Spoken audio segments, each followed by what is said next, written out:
Recién hablábamos con el diputado Mario Porto en relación a lo que ha sido este largo debate en diputados, donde se discutió la reforma judicial, una parte de este proyecto de ley que implica una serie de reformas cuando hablamos de la justicia.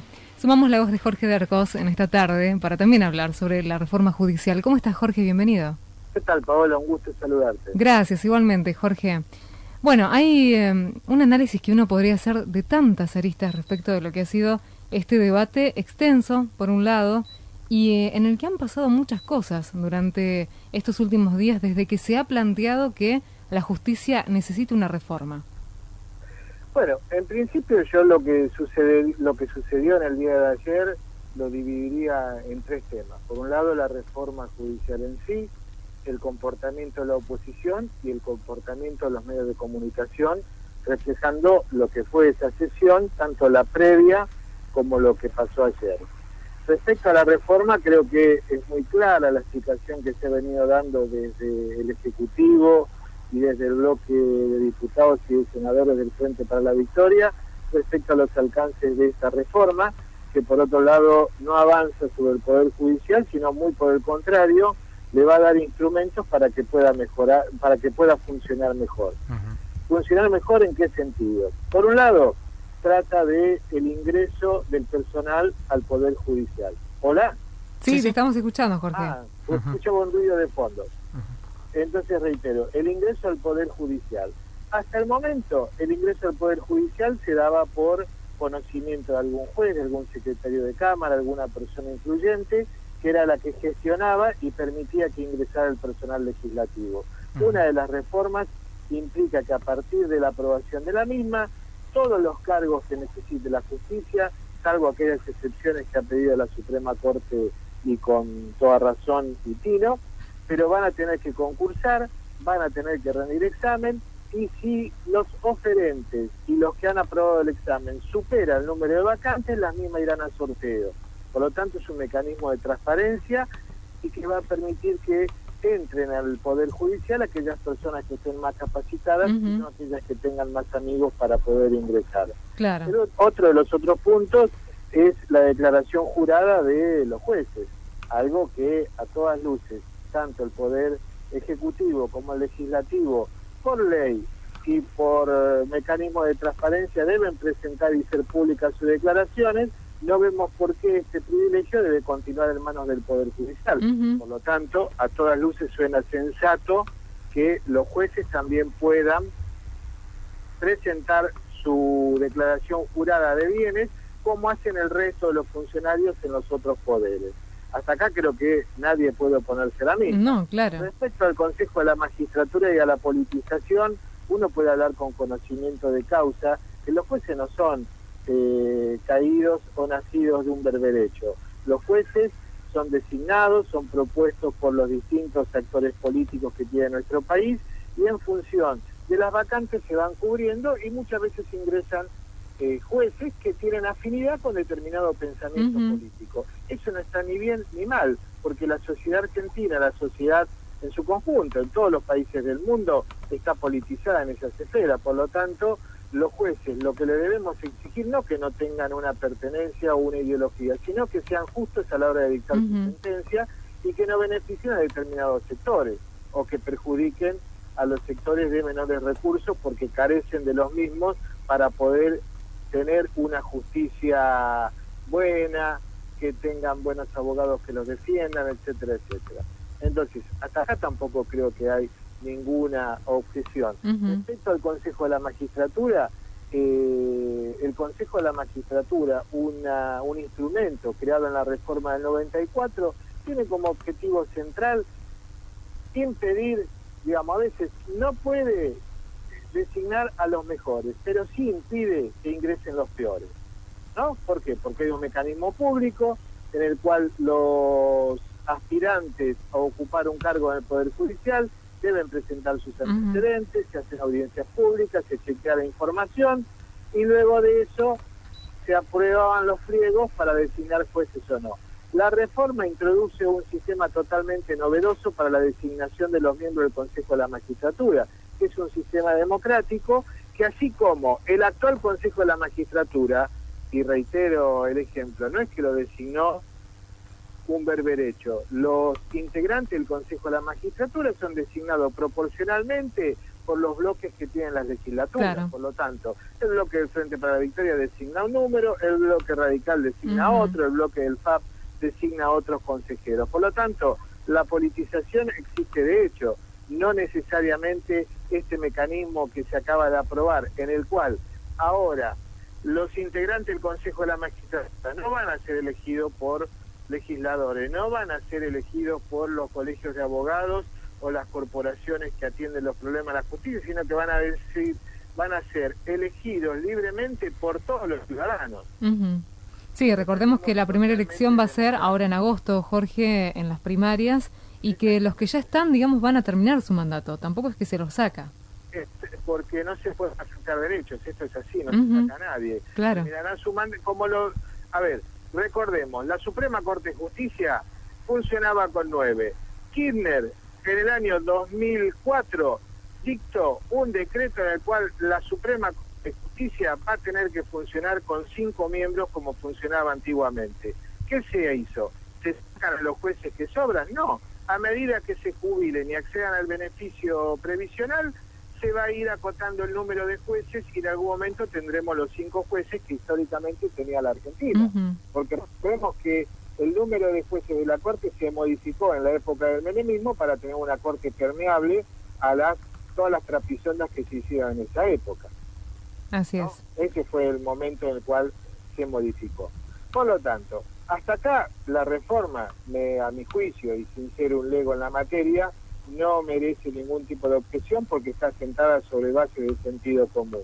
Respecto a la creación de tribunales de casación nuevos, también esto tiene una justificación. Hoy la Suprema Corte se ve desbordada porque le llegan infinidad de apelaciones.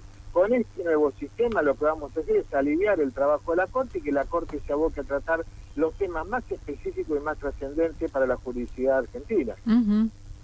Bien. Entonces, estamos ante un planteo que a todas luces es razonable. Y aquí viene el análisis de la oposición, que realmente ha sido vergonzoso lo que hizo los días previos y lo que hizo en el día de ayer, con declaraciones que realmente son descalificatorias, las del diputado radical Aguad, que realmente creo que da vergüenza tener un representante así en la legislatura nacional, acusando a que lo que se moviliza con el kirchnerismo se moviliza por el pancho y por la coca.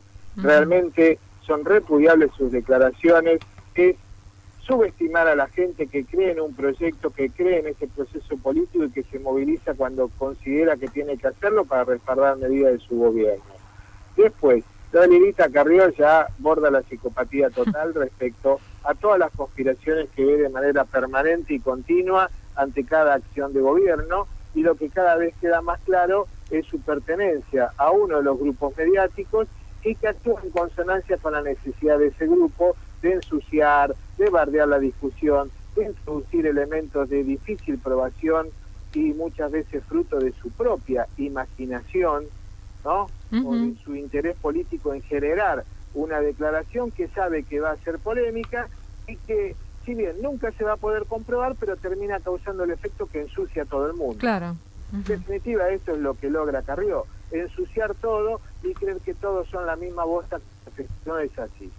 Cuando lisa y llanamente no es así, porque hay buenos legisladores en todos los bloques, en el oficialismo, en la oposición, como los hay grandes y malos, pero no se puede utilizar una generalidad y descalificar a todo el mundo porque no esté de acuerdo con su político, no esté de acuerdo con lo que ella piensa. Y en última instancia la elección la puso en el lugar que es menos del 2% del electorado aceptó y acompañó su propuesta. Y esa es un dato de la realidad, no es una invención mediática. Y un dato de la realidad también es que los 130 diputados que ayer acompañaron estas medidas estaban sentados allí en total legalidad, en total legitimidad, aprobaron esta reforma, no como sucedió en la época del menemismo, en donde sí se sentaban diputados truchos para votar leyes trascendentes, como fue entre ellas la privatización de IPF.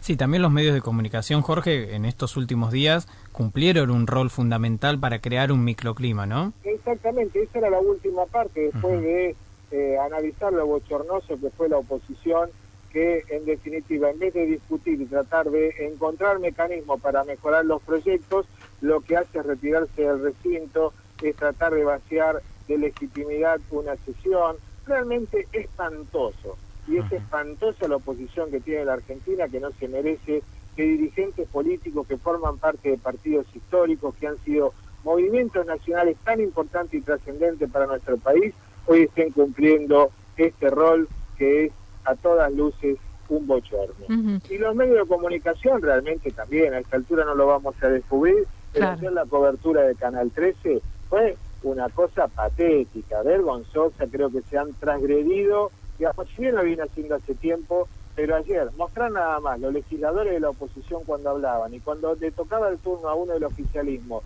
ir a un corte, ir a mostrar la marcha en el Congreso, es alevoso, ir a hablar del tiempo, realmente creo que subestima la inteligencia de los argentinos con el tratamiento que han hecho de esta sesión. Y después el manejazo permanente de la deslegitimación de la propuesta, sin bases serias, con consignas de que acá se avanza sobre el Poder Judicial, de que la justicia no va a tener independencia. Toda mentira, que esto significa el paso a la red de Cristina.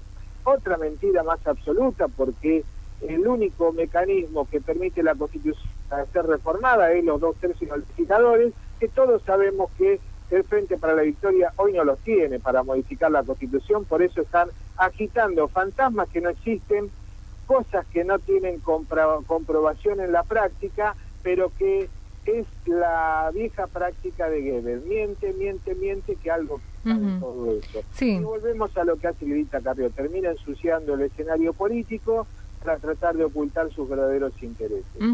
Sí, como decís, Jorge, en este último punto, no asombra, ¿no es cierto?, cómo se comportan los medios hegemónicos. Uno ya puede advertir cómo se van a manejar justamente, pero en esta oportunidad también una práctica que se repitió con la discusión de la ley 125, con este uso, ¿no?, de la pantalla partida. Recordemos que en la 125, De Angeli por un lado y del otro lado Cristina, digamos, equiparando la fuerza de la palabra para TN, ¿no? Estamos hablando en ese contexto. Apretar a los legisladores con las ONG que responden a ellos. Digamos, todas las prácticas estas que han venido utilizando en los últimos tiempos. Yo invito a la oposición a que diga que está en contra de estas medidas que uno ha anunciado. ¿Cuál es cuál es la parte del texto de la ley en la cual se oponen? Se oponen a estas medidas que uno groseramente ha enunciado, pero que son el trazo grueso y la columna vertebral de esta reforma. Así es. Sí, coincidimos, y además te contaba, Jorge, que aquí nosotros, en el marco de este programa, hemos planteado que la reforma judicial, a nuestro entender, va a ser tan trascendental seguramente como la ley de medios. Entonces, el cuidado, ¿no?, que tienen que tener nuestros oyentes al momento de interpretar qué es lo que está sucediendo. Exactamente, comparto la visión. Jorge, te mandamos un abrazo bien fuerte. Muchísimas gracias, Paola, hasta pronto. Hasta luego, adiós. Pasaba Jorge Dercos. Seguimos analizando la reforma judicial, seguimos analizando una reforma que va a ser muy importante, que es muy importante y de la cual queda aún un debate extenso, debate que ya comenzó tratando los 3 primeros puntos de este paquete de reformas que contempla a este cambio en la justicia y que aún falta el 50% restante a ser tratado. Tema musical en la 98.1 y ya volvemos.